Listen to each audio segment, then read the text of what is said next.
Hi, I'm the Tracksuit Professor, and welcome to the fourth video of the series, Why Bother With Manele?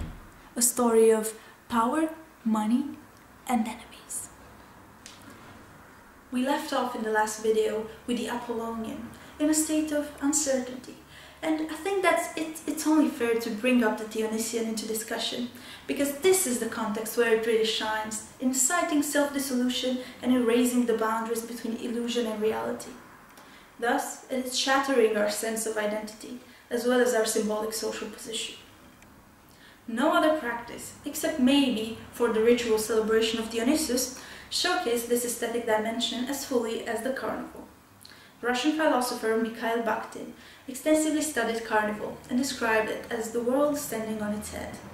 The carnival for Bakhtin is an event in which all rules, inhibitions, restrictions and regulations which determine the course of everyday life are suspended, and especially all form of hierarchy in society. He identifies certain characteristics of the carnival, like free and familiar interaction between people, the acceptability of eccentric behavior, ambivalence, the association of two contrasting notions, the presence of the grotesque and sacrilegious. I argue that we can find most of these things in Manele too. For example, the sense of ambivalence can be observed in multiple instances.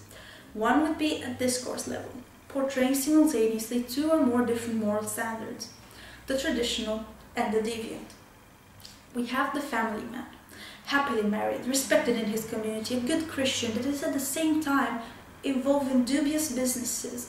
It's a womanizer and likes wasting money on drinking and gambling. This can be compared with the binary that we proposed in the first videos, between the Western take on morality as rigid and Manele's more lax approach. The difference is, in Manele, they're not mutually exclusive. As Elliot notes on the case of the Brazilian road, he seems to introduce the possibility of relativization into the closed world of everyday routinized morality. I argue that Manele do exactly the same thing. On another level, Manele bring together in their mythology references to both low and high class. Manelists often refer to themselves as kings, emperors or sultans, while their women are treated as princesses or queens. There was even a heated dispute between two of Romania's most famous Manelists as to who was the king of Manele. It did involve a shiny personalized crown too. Elections were held in the restricted circle of Maneliști, and Nicolae Guță got to keep his title as king, while his adversary, Florin Salam, was crowned emperor. Nobody lost anything in the end. Well, all this royalty around, it seems odd seeing that Maneliști often pick as their stage names things that seem to be copied off the posters of freak shows. Adrian the Wonder Kid, who also happens to be a dwarf, Sorinel the Golden Child, Vali, Storm. Derogatory names like Vasilica Mud, Sandu Soup, Florin Fish and Florin Salami, or topographic references to their place of origin, often not very glamorous cities, Adi from Vâlcea, Jean from Craiova. There is also the metaphysically puzzling Adi of Adi, who is self-sufficient and autonomous, tracing his origin back into himself.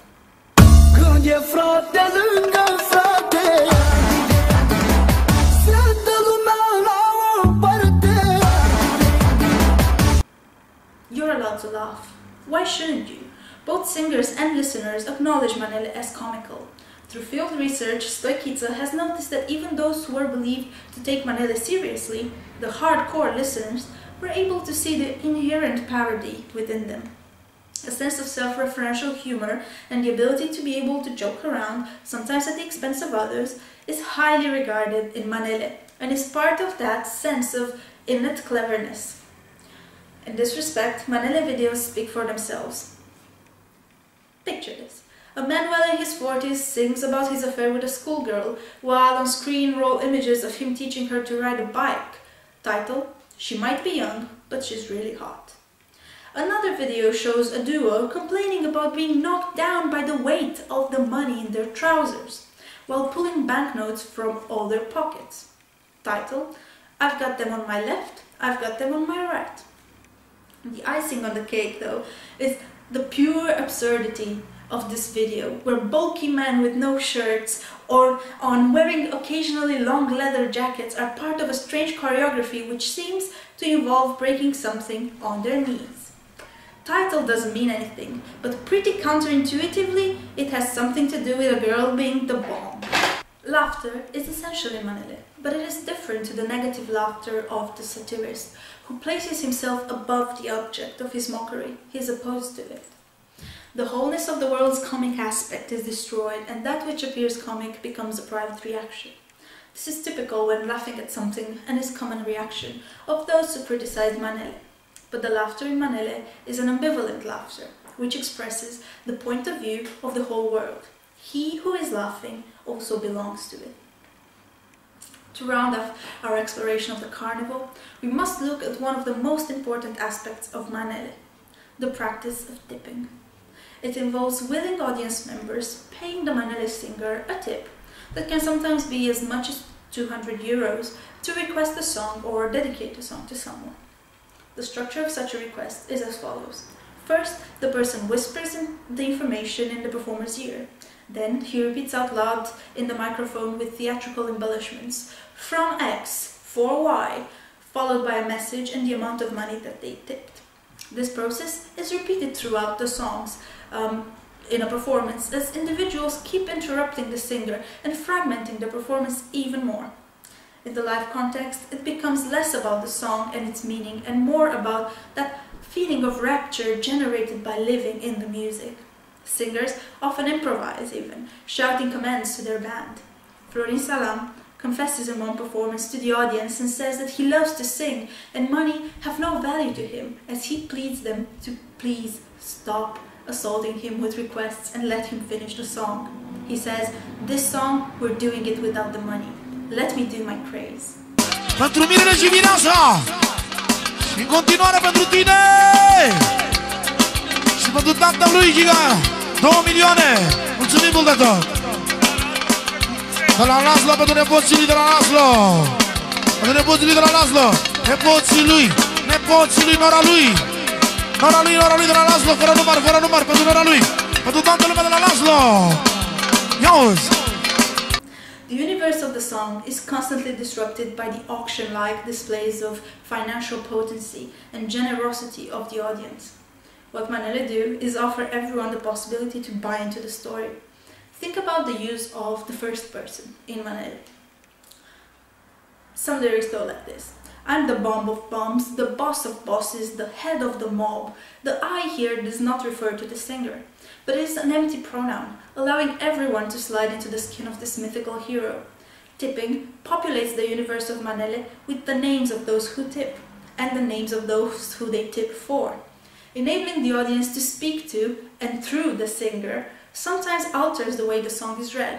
For example, the Mana Heads and Tails can be perceived as an innocent song about two brothers, about camaraderie and family, but if it's dedicated to Sile and Nuțu Cramataru, the leaders of Romania's most famous mafia clan, gives it a dark twist towards the assertion of supremacy and taking revenge on all those who oppose them. I argue that we can articulate this through Bakhtin's different types of discourse. The official culture speaks through authoritative discourse. Think about art as well.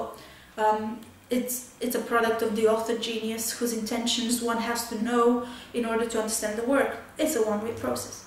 Carnival activity speaks through dialogic discourse that is always open and incomplete.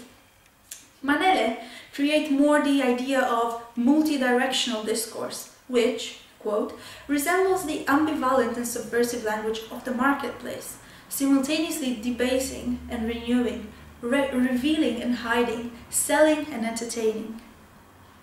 In tipping, there are also plenty of signs of eccentric behavior, centering around the giving away of money and their waste. At some point, a common practice was spitting on banknotes and sticking them to the singer's forehead. A preferred method now seems to be showering the performer in money, doable with small notes in big stacks, adding dramatic effect. Famous manelists are also seen to have money collectors who sometimes literally sweep the money off the floor and put them in plastic bags. Tipping is one of the practices commonly known as throwing with money, a way of boasting, another commendable action in Manele, enhanced by the sense of flow that is at work in liminal events, weddings, baptisms, birthdays, which Manele are most commonly associated to. With Julia Kristeva's essay on objection in mind, I argue that this action qualifies as abject. When I watch Maneliști wasting money so nonchalantly, my heartbeat accelerates. I feel anger and revolt because of my experience of the hardship I have to go through to earn that amount. Waste of any sort, physical, material or conceptual, like the waste of time, hints to the ultimate waste of all, death, complete rest. In Manele, money are treated as means to either buy power or pleasure, not as an end in itself. Money are always circulating. Once they're lost, the Manelist goes out to make more. And this threatens the very principles, ideologically informed of course, on which I live my life. Measure, saving for retirement. And for a second, I wish I could be like them. Abandon the rules and join the ecstatic rapture of waste without thinking of the consequences. This is what Kristeva calls jouissance, that moment when we contemplate uniting with the abject, only to reject it again, even harder.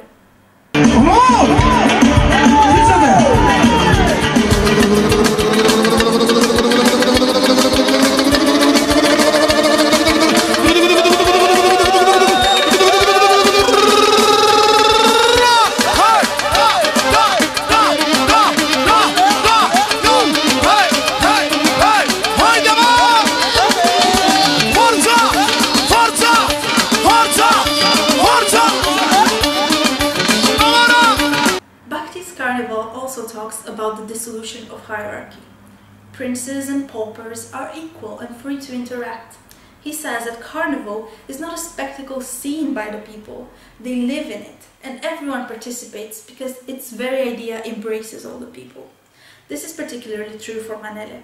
As we mentioned earlier, the artist-spectator binary is collapsed, as the spectator is active and participates to directly alter the music. There are usually no stages, as most live Manele performances happen in clubs or restaurants, at private parties or hired by the owners to entertain their customers. Wireless microphones allow the singers to move around and play from the midst of the crowd, while the song engulfs the room from all directions through the loud amplification and the strategic placement of the speakers that we've discussed earlier, giving the illusion of the sound power. The Manelist is singing from within the world, and not about it.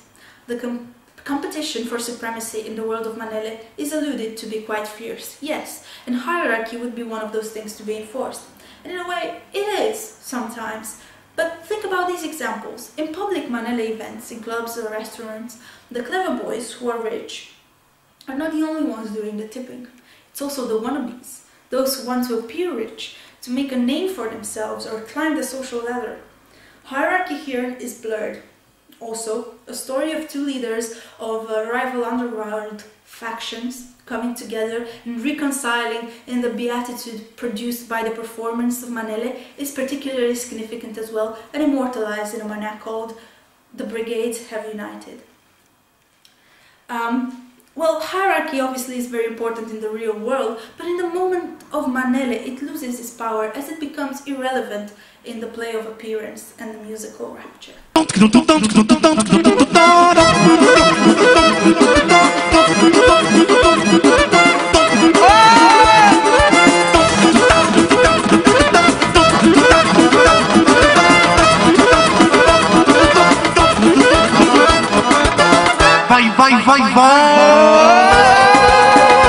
But here is where we split ways with the carnival and the tragedy.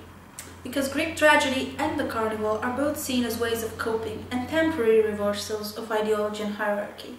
As Basterra puts it, Dionysus provides an outlet for anguish. But because of its confinement in time and not in space, it is merely a way in which the social order is re-established and reinforced. These are controlled manifestations, and when they are over, everything returns back to normal. But Manele are different. They are tactics in the way the Certeau defines them. They are operating in a predefined space, but are not confined in time. They occur spontaneously, wherever a slight manipulation of circumstances allows. In the train, or in the subway, in the street, at school, amateur Maneliști allow the music to permeate and disrupt public space. Sometimes they sing it, or drum to the easily recognizable rhythms, or simply play it on their phones. Sometimes it is for their own enjoyment, other times for entertaining others or making money. But their constantly disrupting presence cannot be denied, and with it comes the constant reminder of an alternative, of the potential of being and becoming other. They expose unconsciously issues like the fluidity of identity, the arbitrariness of social norms, the relativity of values, and the failure of representation as truth. They open cracks into our ideologically constructed identities and lifestyle, and for a moment they make us wonder, what if? And that's why they're so important.